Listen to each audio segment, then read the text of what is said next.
Imagine this, you're asleep, deep inside a dream, a place where everything feels real, the touch of the wind, the echo of voices, the weight of guilt, the warmth of memories. Now imagine someone quietly entering that dream, digging into your thoughts, stealing your secrets, manipulating your emotions.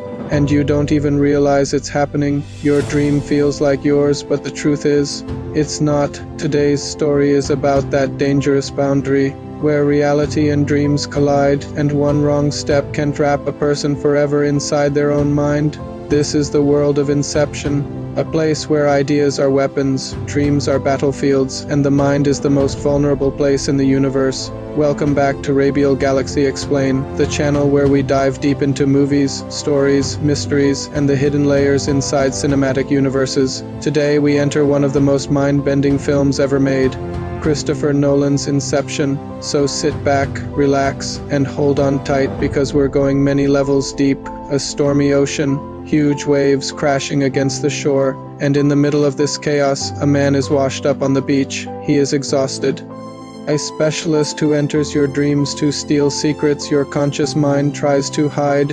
In the world of corporate espionage, Cobb is the best there is, but he carries a burden, a shadow that constantly follows him inside dreams.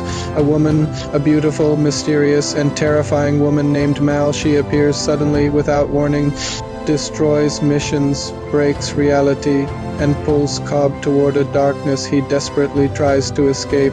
But who is she? And why does she appear inside every dream he enters?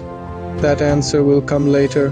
Cobb and his partner Arthur are inside Sato's mind, trying to extract sensitive business information. To do that, they've built an entire dream world, streets, buildings, rooms, security guards, everything. But something goes wrong. Mal appears. As always, she ruins the mission, and the dream collapses into chaos. Cobb and Arthur try to escape, knowing that if they die, they only wake up. But Sato is clever. He figures out he is dreaming. He begins changing the dream to trap Cobb. Cobb and Arthur fail to steal the information, and the dream collapses into white nothingness. And then Cobb wakes up, but he isn't in reality. That the person thinks the idea is completely their own.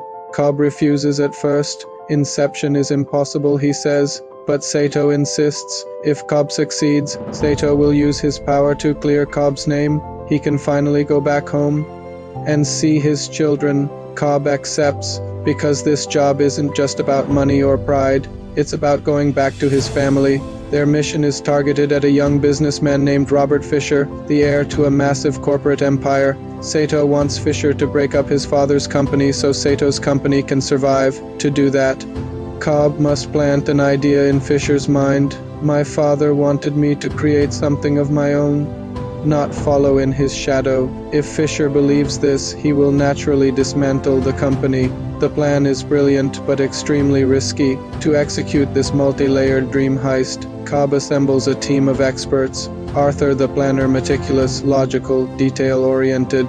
The man who organizes every layer, Eames the forger, a master of impersonation. Inside dreams, he can take the form of anyone. Yusuf the chemist creates powerful sedation formulas to keep everyone deeply asleep through multiple dream levels. Ariadne the architect, a young genius who designs the dream worlds. She learns quickly, thinks creatively, and becomes the emotional backbone of the team. Ariadne is also the first to notice Cobb's biggest weakness. Mal Cobb takes Ariadne into training dreams to teach her how the dream world works. Buildings bend, roads fold, physics breaks, gravity twists, time slows, cities rearrange themselves. Ariadne is fascinated, but she also sees something terrifying. Mal suddenly appears, angry, jealous, violent, and she stabs Ariadne. Ariadne wakes up terrified. She confronts Cobb later. Who is she? Why is she in your dreams?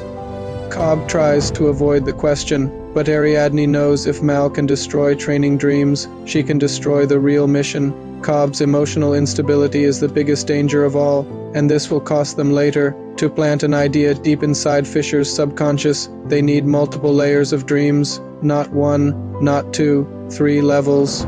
each deeper than the last. Level 1 Yusuf's dream, rainy city. Level 2 Arthur's dream, hotel maze. Level 3 Eames's dream, snow fortress, and beneath those, something darker, something unexpected, limbo, a place where dreamers can get lost for decades. Cobb collapses in guilt. Ariadne finally understands.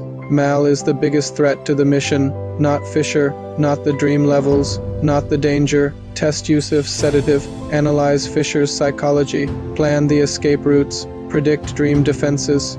Ariadne takes charge of the dream architecture. Level 1 rainy city designed by Yusuf. Level 2 luxury hotel designed by Arthur. Level 3 snow fortress designed by Eames. Limbo, the infinite dream ocean. Cobb's domain, everyone gets roles. Gunfire erupts across the snowfields. Inside the fortress, Ariadne confronts Cobb. Eames creates a distraction explosion, drawing the guards away. The world fades. Suddenly, Mal appears behind them. Cobb says softly, to escape Limbo, they must create a fall. The city is silent. Back on level 3, the snow fortress. Everything now depends on timing. Cobb reaches an ancient-looking Japanese castle. A flash. Cobb walks through the airport. Cobb enters the house. Was Cobb dreaming?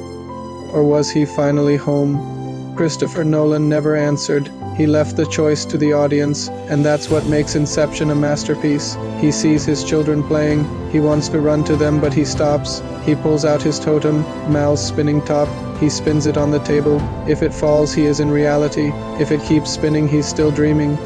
The top spins, spins, spins. Cobb smiles. He walks away from it. He goes to his kids and hugs them. The camera moves close to the top. It wobbles a little, but still spins. Cut to black. His face is tired, but peaceful. For the first time in years, he feels hope.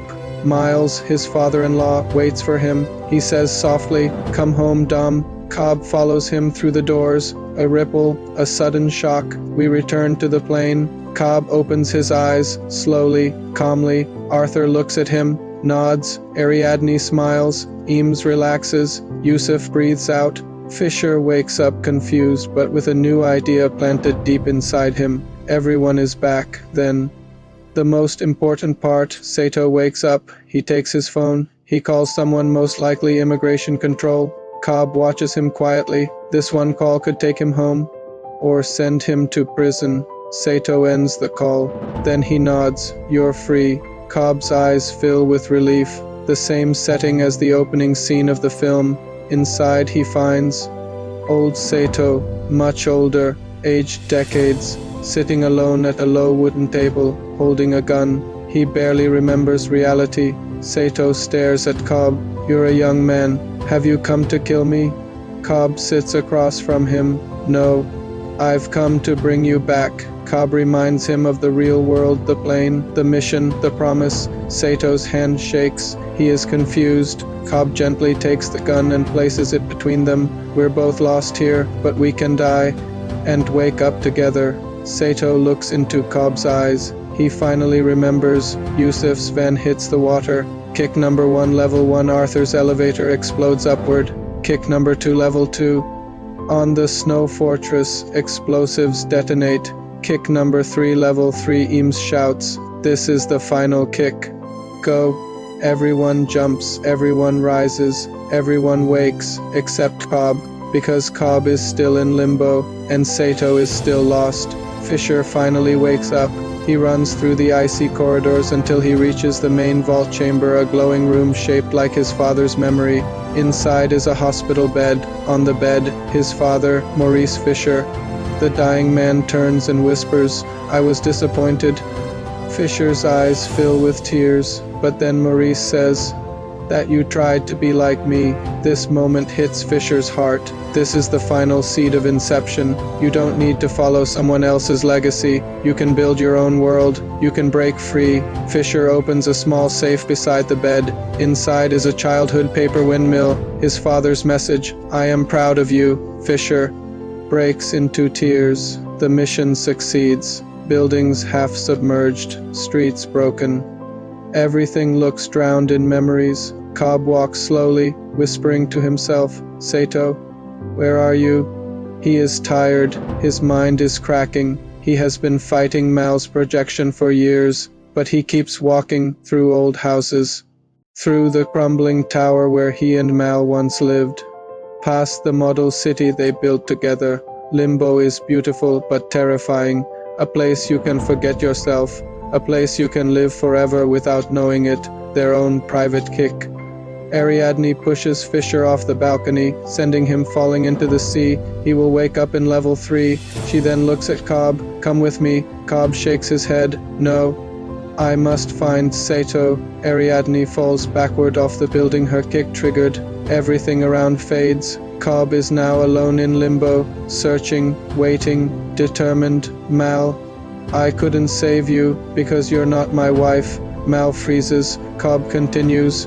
You are just a shadow, a projection, a memory I refuse to let go. Mal's expression breaks sadness, anger, love, all at once. She whispers, You promised we'd be together. Cobb answers, I have to let you go now. Mal closes her eyes and disappears. A gentle, heartbreaking fade. Ariadne cuts Fisher free. She tells Cobb, We must send him back up, elegant, calm. But her eyes burn with madness. She smiles. Dom. You came home. Ariadne raises her gun, but Mal holds a knife to Fisher, who is tied to a chair. She says, Leave the mission. Stay with me. We can grow old here again. Cobb's heart breaks. He steps forward. Mal whispers, You don't believe this is reality either, do you? Ariadne shouts, She's not real, Cobb. Mal cuts Fisher's throat slightly, not to kill, but to threaten. Cobb finally faces what he has avoided for years. A massive wave crashes. A collapsing city rises from the sea, broken skyscrapers, shattered streets, tilted buildings. The place Cobb once built with Mal, a city of memories, a city of guilt. Cobb lands on the shore, gasping. Ariadne stands beside him, stunned. This is huge, Cobb answers. Years of building, a lifetime spent sleeping. They move through the deserted streets, broken glass, silent skies, no people, just memories. Ariadne whispers, Where is Fisher? Cobb looks toward a distant building, somewhere Mal doesn't want us to reach. Cobb and Ariadne reach the vault entrance. Eames shouts through the radio, I can't hold them forever. Move. Sato tries firing a few last shots before collapsing. Cobb looks down at him but keeps running. He must save Fisher first. Fisher's body lies on the ground inside level 2E's hotel room, but his mind is gone. Ariadne says, We dive. This is our only chance. They connect to Fisher's subconscious. They jump. They enter limbo. You have to tell me everything. If you don't control your projection of Mal, she will destroy the mission again. Cobb stops running. Snow falls around them silently. He finally reveals the truth. Mal and he once built a dream world in Limbo, a perfect, beautiful city by the sea. They lived there for decades, but in the real world, only a few hours passed. Mal forgot what was real. She thought Limbo was reality. She begged Cobb to kill themselves to return home. Cobb believed her. They jumped. They woke up in the real world. But Mal was still trapped in her belief that reality was the dream. She killed herself. Believing Cobb would follow, Cobb whispers, I planted that idea in her mind. I did Inception on my own wife. And it destroyed her. Ariadne is stunned. Now she understands why Mal appears in every dream, why she kills targets, why she attacks the team. Mal is Cobb's guilt made alive. Eames detonates charges, blowing up barriers. Arthur reports from level 2. Guys, I've tied everyone. Elevator is ready, but without gravity. Timing will be tricky. Cobb responds.